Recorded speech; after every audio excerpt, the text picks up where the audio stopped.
मृत्यु के बाद क्या होता है और 24 घंटे के बाद आत्मा घर क्यों आती है और मृत्यु के बाद 13वीं क्यों मनाई जाती है? क्या 13 दिनों तक मृतक की आत्मा घर पर रहती है? आइए जानते हैं इस वीडियो में।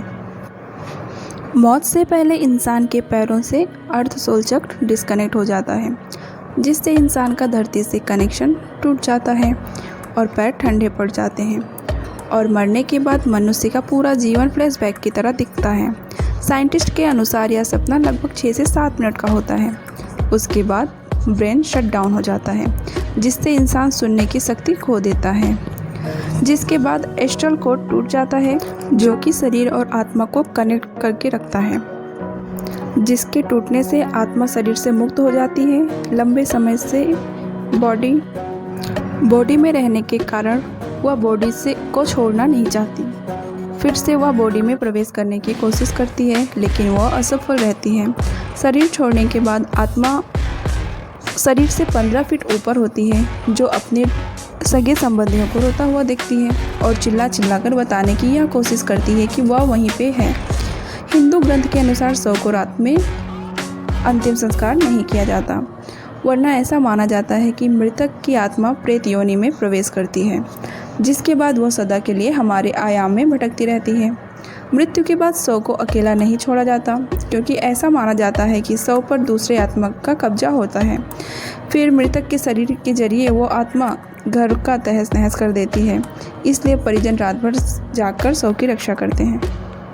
अंतिम समय में यमदूत आते हैं और मरने वाले जैसा अपने जीवन में कर्म किया है उसी तरह से वे उसके साथ व्यवहार करते हैं। अगर मरने वाले ने अच्छा कर्म किया है तो वह आराम से प्राण त्यागेगा, लेकिन जब वह पापी है तो यमदूत उसके प्राण को खींचते हैं, जिससे उसे दर्द होता है।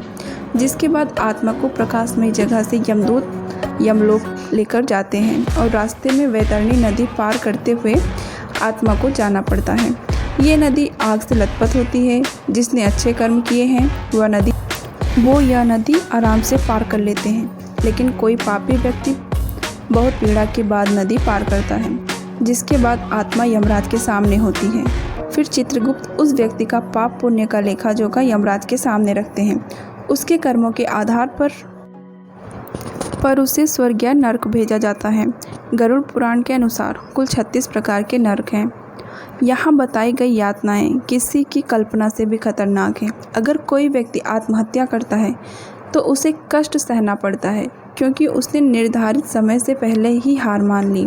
यह हमारा शरीर नहीं है, किराए का मकान है जो हमें कुछ दिनों के लिए मिला है। ये मिट्टी का है और मिट्टी में ही मिल जाएगा। गरुड़ पुराण के अनुसार हमारे वास्तविक जीवन में किए गए कर्म ही हमें नरक और स्वर्ग दिलाते हैं। भगवत गीता में श्री कृष्ण ने कहा था कि आत्मा तो ना मरती है और ना जन्म लेती है, वे तो वस्त्र की तरह एक से दूसरे शरीर में प्रवेश करती है। मृत्यु तो केवल शरीर की होती है, आत्मा की नहीं, और यह चक्र यूं ही चलता रहता है। और अंतिम में राम नाम सत्य है, इसलिए कहा जाता है कि वह संपूर्ण जीवन राम ही सर्वश्रेष्ठ हैं और वो सत्य हैं। अगर आपको यह वीडियो पसंद आई हो तो like, share and subscribe my channel. Thanks for watching.